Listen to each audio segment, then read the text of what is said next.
शास्त्रों के बलाबल का विचार किया जाता है। सब शास्त्रों का प्रामाण्य एक समान नहीं होता।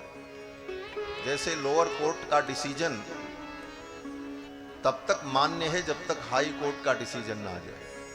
हाई कोर्ट ने उसके विपरीत अगर कोई डिसीजन दे दिया तो लोअर कोर्ट का डिसीजन अमान्य होगा। और हाई कोर्ट से ऊपर सुप्रीम कोर्ट ने जो कह दिया उसके विपरीत लोअर कोर्ट हाई कोर्ट की कोई बात स्वीकार नहीं की जाएगी। उसी प्रकार शास्त्रों में सुप्रीम कोर्ट अगर है तो वो वेद है। वेद सुप्रीम कोर्ट।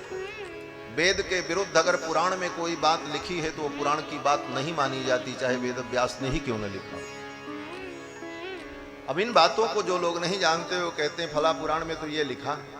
अरे क्या लिखा है, क्यों लिखा है, उसका कितना बलाबल विचार है, तब तत्व का निर्णय होता। तत्व के निर्णय में सब बातें प्रमाण नहीं होती। तो सर्वोपरि प्रमाण वेद होता है। और वेद के बाद स्मृतियां, जिसको धर्मशास्त्र कहा जाता है, 18 स्मृतियां। और तीसरे नंबर पर इतिहास, रामायण और महाभारत। और इतिहास में भी रामायण त्रेता युग का है और महाभारत द्वापर युग का है। इसलिए महाभारत से ज्यादा प्रामाण्य रामायण का होता है। अगर वाल्मीकि रामायण के विरुद्ध कोई बात महाभारत में कही गई है तो रामायण की बात मानी जाएगी, महाभारत की नहीं मानी जाएगी, भले वेदव्यास ने कहा। यह प्रामाण्य का विचार किया जाता है इस प्रकार से। और सबसे नीचे पुराण चौथे नंबर पर है, 18 पुराण। चौथे नंबर में 18 पुराण जो हैं उनका प्रामाण्य सबसे अवर है। पुराणों का प्रामाण्य तब तक है जब तक इतिहास के साथ, स्मृति के साथ और श्रुति के साथ उसका विरोध न हो। जहां पर श्रुति, स्मृति और इतिहास के साथ पुराण का विरोध होगा, कोई विरुद्ध प्रकरण आएगा, वहां पर पुराण भी प्रमाण की दृष्टि से स्वीकार्य नहीं होता। फिर पुराणों में भी 18 पुराण हैं। 18 पुराण में 6 पुराण सात्विक हैं, 6 पुराण राजस हैं और 6 पुराण तामस हैं, सतोगुणी, रजोगुणी, तमोगुणी। तत्व के निर्णय में पुराण में भी जो सात्विक पुराण हैं उन्हीं सात्विक पुराणों को प्रमाण के रूप में स्वीकार करके तत्व का निर्णय किया जाता है। सात्विक पुराण में श्रीमद् भागवत महापुराण, विष्णु पुराण, पद्म पुराण, इन पुराणों के आधार पर तत्व का निर्णय किया जाता है। परम तत्व क्या है, तत्व ज्ञान कैसे प्राप्त हो। तो पुराण से लेकर वेद पर्यंत सर्वत्र भगवान की ही महिमा का वर्णन किया गया। वेदे रामायणे चैव पुराणे भारते तथा आदि मध्ये तथा चान्ते हरिः सर्वत्र गीयते। रामायण और वेद पुराण समस्त ग्रंथों में आदि मध्य अंत में एकमात्र भगवान की ही महिमा का वर्णन किया गया। किसी भी देवी देवता की महिमा का जो वर्णन है उसका उद्देश्य भी भगवान की ही महिमा का वर्णन है। और जो नहीं समझ पाते वो लोग मान लेते हैं फला देवता की इतनी महिमा, चलो इन्हीं पूजा करते रहे, उसी में लग जाते। मूल रूप से भगवान की ही महिमा का वर्णन वेद से लेकर पुराण पर्यंत। और केवल एक वानगी कह करके हम आगे बढ़े। सबसे बड़ा सर्वोपरि ग्रंथ वेद, और वेद के जितने मंत्र हैं उन मंत्रों का जब भी उच्चारण किया जाता है तो सबसे पहले भगवान का ही नाम लिया जाता है। कोई भी वेद मंत्र पढ़ो, किसी भी देवता का मंत्र हो, चाहे गणेश जी का मंत्र हो, चाहे सूर्य भगवान का मंत्र हो, चाहे देवी का मंत्र हो, कोई भी मंत्र व्यक्ति पढ़ेगा तो पहले भगवान का नाम लेना पड़ता है। कैसे? जैसे गणेश जी का मंत्र पढ़ना हो तो क्या कहेंगे? हरि ओम गणानां त्वा गणपतिगुं हवामहे।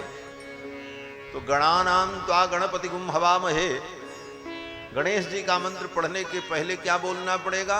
हरि ही ओम, भगवान हरि का नाम लेना पड़ेगा। देवी का मंत्र भी पढ़ो तो हरि ही ओम अम्बे अंबिके बालिके नमानयति कश्चन ससत्यस्वकः सुभद्रिकां कां पीलवासिनीम। हरि ही ओम, भगवान हरि का ही स्मरण करना हो।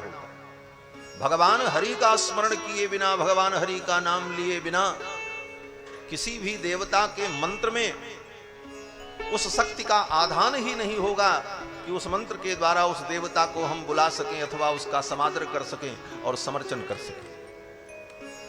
ये भगवान हरि की महिमा है। किसी भी देवता की आप पूजा करने चलो, कोई भी अनुष्ठान करो, कोई भी यज्ञ करो, कोई भी विधान करो, यहां तक कि साध तर्पण पिंड दानादि कर्म भी करो, कोई भी कर्म करने चलो तो पहले क्या करना पड़ेगा? वे पहले पंडित जी कहेंगे कि आचमन करो, जल पी करके शुद्ध हो जाओ। तो आचमन करते समय क्या कहना पड़ेगा? ओम केशवाय नमः, नारायणाय नमः, माधवाय नमः। भगवान केशव, नारायण, माधव, भगवान हरि का नाम लेकर के ही हम पवित्र होंगे। वहां सूर्याय नमः, कुबेराय नमः, इंद्राय नमः, वरुणाय नमः, किसी देवी देवता का नाम नहीं होगा, भगवान का ही नाम। केशवाय नमः, माधवाय नमः, नारायण, गोविंदाय। इसके बाद बोले हम स्नान करके पवित्र होकर के आए हैं। बोले तुम कितना भी पवित्र होकर के आओ, गंगा स्नान करके आओ, पंचगव्य से स्नान करके आओ, लेकिन पूरी पवित्रता तो तब होगी जब तुम्हारे हृदय में भगवान का स्मरण हो। तब क्या करना होगा? तब आचार्य ब्राह्मण कहेंगे अब अपने ऊपर जल छींट करके भगवान हरि का स्मरण करो। कैसे? बोले अपवित्र पवित्रो वा सर्वावस्थांगतोपि वा जह स्मरेत पुंडरीकाक्षम सवाह्याभ्यंतर शुचिः। अगर तुम पवित्र हो, अपवित्र हो, सर्वावस्थांगतोपि वा, सभी अवस्थाओं को प्राप्त हो चुके हो, तो भगवान का स्मरण करो। यह स्मरेत पुंडरीकाक्षम, अगर भगवान पुंडरीकाक्ष का स्मरण करते हो तो सबाह्याभ्यंतर शुचिः, जो पुंडरीकाक्ष का स्मरण कर लेता है वो भीतर बाहर से पवित्र हो जाता है। तो भीतर बाहर से पवित्र होने के लिए भी भगवान का ही स्मरण करना पड़ेगा। भले आप पूजा किसी देवी देवता की करने बैठो, स्मरण तो भगवान का। उसके बाद आचार्य कहेंगे अब संकल्प करो, हम यज्ञ करेंगे, पूजा करेंगे, जो भी करना उसका संकल्प करो। तो संकल्प में भी सबसे पहले भगवान का ही नाम लेना पड़ेगा। क्या कहना पड़ेगा? बोले विष्णुर्विष्णुर्विष्णु श्रीमद्भगवतो महापुरुषस्य विष्णोराज्ञया प्रवर्तमानस्य। यही कहना पड़ेगा कि भगवान परब्रह्म परमात्मा सच्चिदानंद भगवान हरि जो विष्णु हैं, उनकी आज्ञा से प्रवर्तमान ये संसार है। इस संसार को चलाने के लिए, बनाने के लिए आदेश कौन जारी करता है? इंद्र करते हैं कि वरुण करते हैं कि ब्रह्मा करते हैं? कहते हैं कोई नहीं करता, भगवान के आदेश से संपूर्ण सृष्टि संचालित होती है। विष्णोर आज्ञया प्रवर्तमानस्य, भगवान विष्णु की आज्ञा से प्रवर्तमान ये संसार है। तो भगवान का स्मरण करके और तब हम यज्ञादि कर्मों को प्रारंभ करते हैं और बड़े से बड़े यज्ञ कर लें, अनुष्ठान कर लें, पूजन कर लें, कोई न कोई कमी रह जाती है। तब अंत में आचार्य कहते हैं अब एक काम करो, सब तुमने किया लेकिन कोई कमी रह गई होगी। अब वो कमी कैसे दूर होगी? तो कहते हैं भगवान का नाम ले लो, भगवान के स्मरण से ही कमी दूरी हो। तब अंत में क्या कहेंगे? यश स्मृत्या च नामोक्त्या तपो यज्ञ क्रियादिषु न्यूनम संपूर्णताम याति सद्यो वंदे तमच्युतम। भगवान अच्युत का नाम लेकर, भगवान हरि का नाम लेकर के ही स्मरण करके यज्ञ की न्यूनता को हम पूर्णता में परिणत करते हैं। यस्य स्मरण मात्रेण न्यूनता पूर्णता में बदल जाती है। तो सारे कर्मों में, सारे विधानों में भगवान की ही महिमा का वर्णन। वेदों में भी भगवान के स्वरूप का उपनिषद में वर्णन किया। परमात्मा कौन, ब्रह्म कौन, तो पहले तो ऐसे ही बताया कि जिससे सृष्टि उत्पन्न हुई वो भगवान, जो पालन कर रहे हैं वो भगवान, जो आदि में थे वो भगवान, जो अंत में रहेंगे वही भगवान। लेकिन वो भगवान कौन है, उनका नाम क्या है, कुछ स्पष्ट करो। तो पुरुष सूक्त में कहा कि पुरुष एवेदम सर्वम जद्भूतम जच्च भव्यम। ये सब कुछ जिन पुरुष परमात्मा से उत्पन्न हुआ, बोले वो कौन है, उनका कोई नाम ओम हो। बोले साहब उन्हीं से पैदा हुए। ब्राह्मणोस्य मुखमासीद बाहु राजन्यकृतः। ब्राह्मण उनके मुख से उत्पन्न हुआ, क्षत्रिय भुजाओं से उत्पन्न हुए इत्यादि। बोले नाम बताओ भाई, वो है कौन। तब वेदों ने आकर के स्पष्ट कर दिया आगे कि वो कोई और नहीं है, लक्ष्मी के पति भगवान श्री हरि है। किस मंत्र से, बोले श्रीश्चते लक्ष्मीश्च पत्न्यावहो रात्रे पार्श्वे नक्षत्राणि रूपमस्विनौ। श्रीश्चते लक्ष्मीश्च पत्न्यौ, श्री और लक्ष्मी, श्री देवी और भूदेवी जिनकी पत्नी है वे भगवान हैं, वे परमात्मा, वे परब्रह्म हैं, सच्चिदानंद हैं और वही परम तत्व। और फिर स्मृतियों में भी सबसे प्रधान स्मृति मनुस्मृति। मनुस्मृति के प्रारंभ में मनु जी महाराज कहते हैं आपो नारा इति प्रोक्तः आपो वै नरसूनवः। नार माने जल, और उस नार में, जल में जो शयन करे, जिसका अयन हो, उसको कहते हैं नारायण, और वे नारायण ही परम तत्व है। ये स्मृति ने कहा। फिर स्मृति के बाद चौथा और तीसरा प्रमाण इतिहास। इतिहास में भी श्रेष्ठ इतिहास रामायण, जिसकी कथा हम सभी लोग सुनते हैं। इस रामायण में भी बार बार महर्षि वाल्मीकि ने यही कहा कि अर्थितो मानुषे लोके जज्ञे विष्णु सनातन। भगवान सनातन परमात्मा हरि ही राम के रूप में प्रकट। महाभारत में भी वेद व्यास जी ने भगवान हरि को ही परम तत्व कहा। और फिर पुराणों में भी, सभी सात्विक पुराणों में भगवान हरि को परम तत्व के रूप में स्थापित किया। इन समस्त प्रमाणों के आधार पर वेद से लेकर पुराण पर्यंत समालोचना करने पर, समीक्षा करने पर, आलोडन करने पर यही निष्कर्ष प्राप्त होता है कि एकमात्र परमात्मा श्री हरि भगवान श्रीमन नारायण, भगवान नारायण ही परब्रह्म परम तत्व हैं। और वही विविध रूप में अवतार लेकर रामकृष्णादि रूप में आकर विविध लीलाओं के द्वारा जीवों का मंगल करते हैं, लोग मंगल करते हैं। उन परम तत्व परमात्मा का बोध, उन्हें जानना, उनका चिंतन करना, उनकी लीलाओं का अनुसंधान करना, यही भक्ति, यही उपासना है, यही परम ज्ञान है। और यही हमको आपको समझना है। पहले तो अपने आप को समझना, हम कौन हैं, आत्मबोध। हम कौन हैं, शरीर है, बोले हम शरीर नहीं है, आत्मरूप है।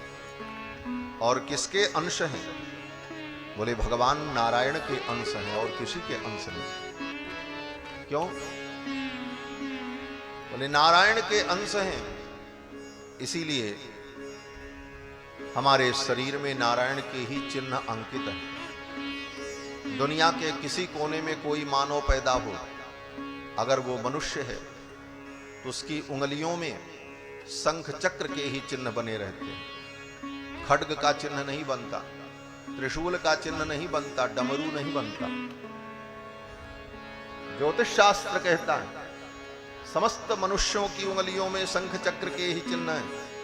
क्यों, बोले हम चक्रपाणी के अंश हैं। क्योंकि भगवान ने गीता में कहा ममैवांशो जीवलोके जीवभूत सनातन।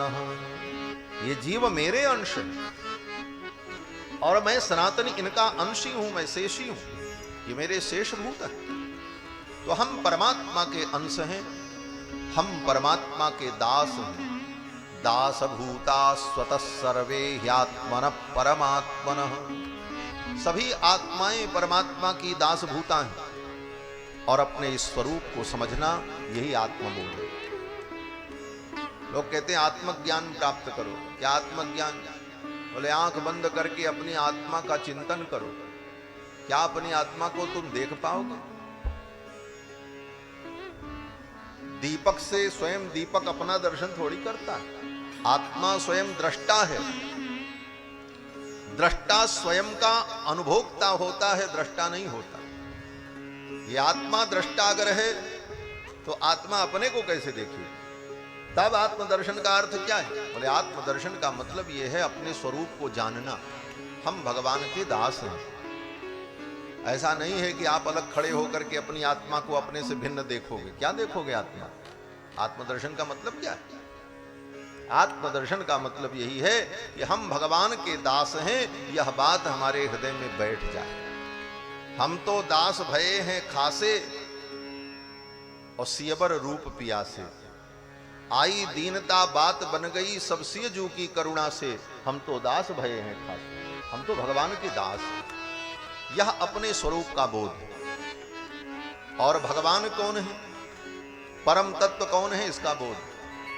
और उन परम तत्व को पाने के लिए साधन क्या है? बोले सभी साधनों पर विचार 9 दिन की कथा में हम लोगों ने किया है। कर्म, ज्ञान, भक्ति और निष्कर्ष यही निकला, शरणागति, भगवान को समर्पण हो जाना, यही सर्वोपरि साधन। तो साधन के स्वरूप का बोध।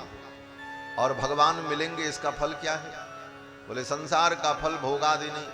भगवान के मिलने पर भगवान की सेवा, भगवान का कैंकर्य प्राप्त हो, ये परम फल।